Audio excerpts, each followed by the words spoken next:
Hey, what's up? I want to talk about this 08S that I had a guy, he brought it in the other day. He wanted me to do a little bit of work on a Husky Rancher for him. And he brought in a Home Light 350 and then he brought in one of these. And I never really fooled around with one before. And I got to tell you, I'm not a particular fan of Stihls. I don't know. I don't get into them that much. And I'm not a Stihl shop, but he brought this in and said, "Hey, if you want to give me something for them, they've been sitting in the barn there a while." And I kind of got a thing for like old school saws, and I think these were made like they started making these in the '60s. Um, they're kind of there. I think the '08, I think the '07, '08S, and then like I think the S10 were all kind of like the same platform. And then they also had like the concrete saw variety of them. And the concrete saw was I think the TS350 and the TS360. I don't know what all the minutia is in regards to them. I think these '08Ss, I think they were still making them all the way up into like the 2000s still, like in Brazil, and then for like the market in other countries, not for the U.S. market. But they're a super simple saw. When he brought it in, I was like, I don't care about this thing. And then I like grabbed it and I looked at it. I said, I think I'm going to try and make this thing run. And after I took it apart a little bit, it's pretty simple. And I don't know, man, I kind of like it. And it runs pretty good. It's a pretty cool saw. So I gotta say, I'm convinced over it.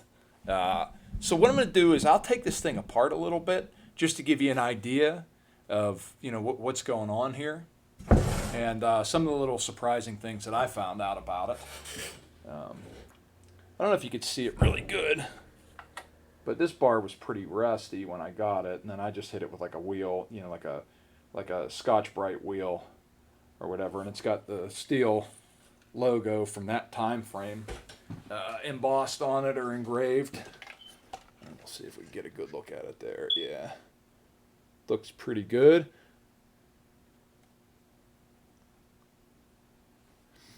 All right. And then what we'll do is I'm going to take the bar and chain off of it here real quick. Just so I can mess around with it.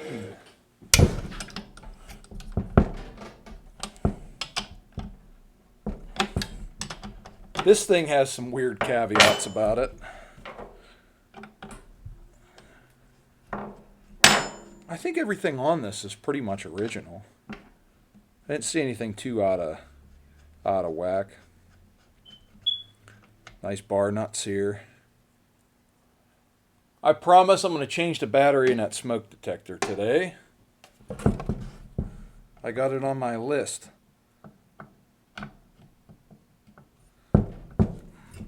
So you take those two bar nuts off, and then there's also a screw back here that holds this cover on.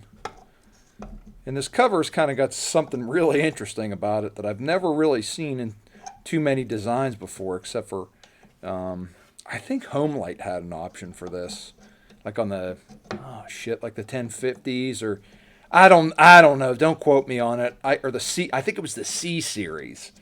Yeah, the C series.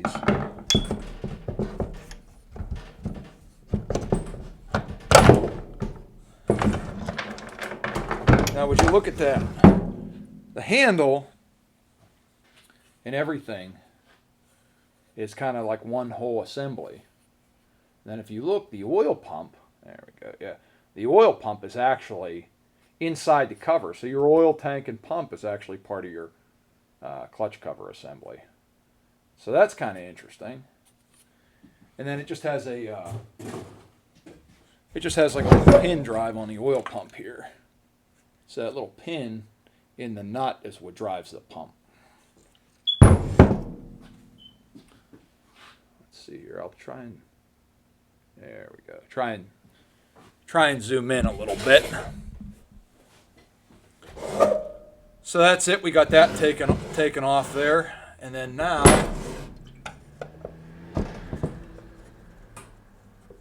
we'll take off this top cover.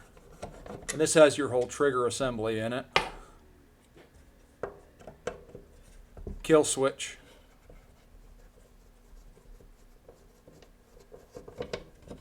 Trigger assembly is super simple. So it's just 3 screws to take this off.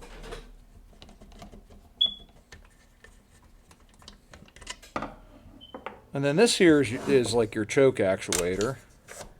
Like back chokes it. And then this is a push button kill switch. I think they made it with like regular switches over the years because I think they made these for like 40 or 50 years.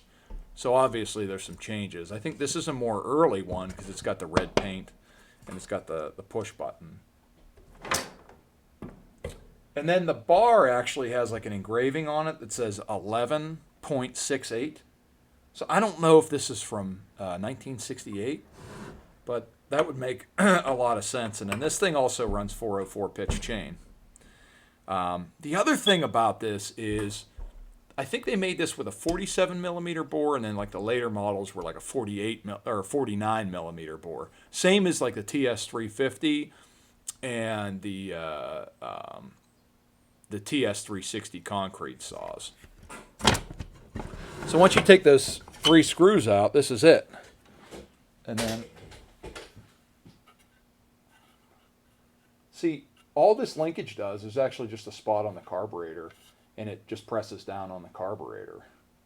And then your kill switch is this right here. And then I'm going to show you. Oh, there we go. Focus, you fuck.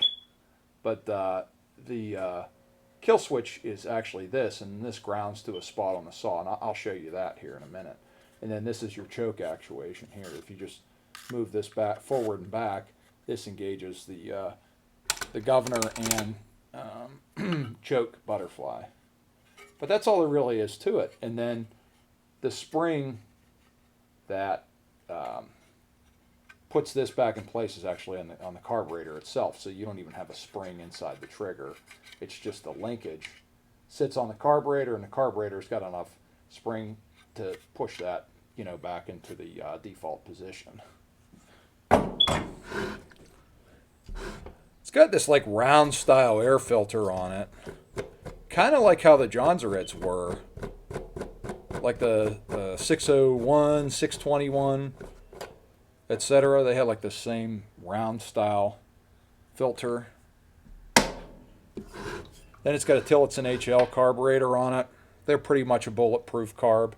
One of the better early diaphragm pump style carbs. Kits are widely available for them. They're easy to rebuild. They're chunky. They're built to last. I mean, they're great. It just has like the regular Stihl tank vent with the grub screw, and then just like a similar fuel line setup to like say like the 041s and stuff. It just has like this big thing that fits inside the rubber pickup hose, and then this is just like an elbow, and it works good. I'm not going to take the carburetor off. It's not bad at all, but it takes too long for the video. Nice big fuel cap, and then there's only 3 screws on the starter here. So we'll take those off real quick.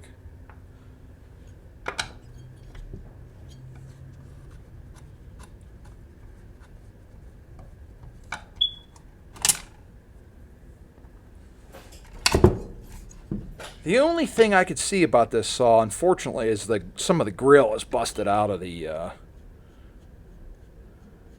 starter, which is unfortunate. And then this uses the Fairbanks Morse style starter pawls. I would guess that the later models probably went to like the way the steel pawls are now. But this is what's called the Fairbanks Morse style. So whenever you pull out on it, these little pawls come out and then engage a cup on the flywheel. See how when you pull, the pawl pushes out. See, not a bad system for the time, but the cups wear out, and it's something that requires maintenance. So yeah, that's the starter there. And this has like the Bosch point system on it. I think it was probably really similar to what they were using in like the 041s and stuff, like later years. that Bosch ignition setup. And this has an air vane governor on it too. So as the flywheel spins higher, it'll create it'll cause this governor here to push back and then close the choke up so you don't overspeed the engine. I suppose you could disconnect it, but we're not going to do that. Just leave it the way that it is. And then it's got the simple muffler on it. Nice heavy duty. Just got a couple bolts holding it on. I feel like you could rebuild this whole saw and split it all the way down in no time at all. They're so simple. And yeah, I just think there's something to be said for this. And like I said, I don't usually like the Stihl saws at all, but I do like this one. And yeah, I think it's pretty neat. And then just when I got it in, the guy must have taken it to a shop before, and I guess they weren't willing to work on it, so then it got retired to the barn. But then all I did to it was take the carburetor off of it and clean and rebuild it in the ultrasonic cleaner. And then the points were pretty messed up. I was initially going to change it over to a chip, but I was like, I'll just take the plate off and file the points. So all you got to do is take the flywheel off. I got a puller and everything.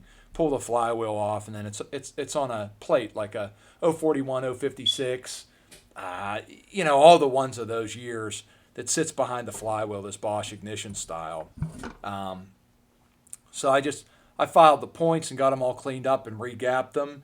And I go and take the thing and I go to start it, and I didn't understand the way that like the kill switch worked on it.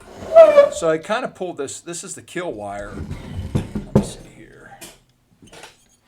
Yeah, the kill wire sits right here. And I kind of like just pulled it out, and I didn't realize what was going on with it because it wasn't running right, and it seemed like I wasn't getting good sparks. So I was like, it would run for like a minute and then stop, and I'm like, it might be that condenser, because that condenser on there is probably 50 years old, and I'm like, maybe I'll just get one of those chips and eliminate the points, and then at least I'll know that.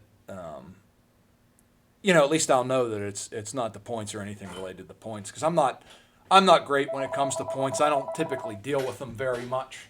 Hold on just a second here.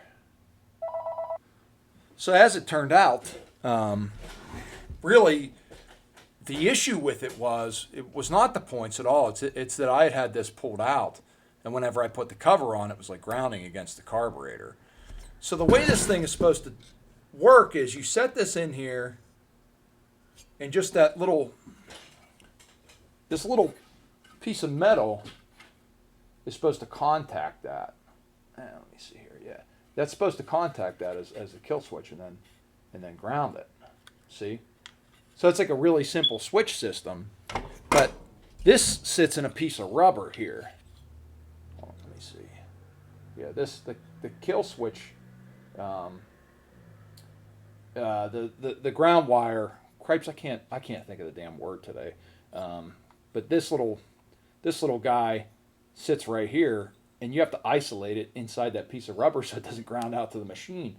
So it doesn't ground out to the machine and shut off.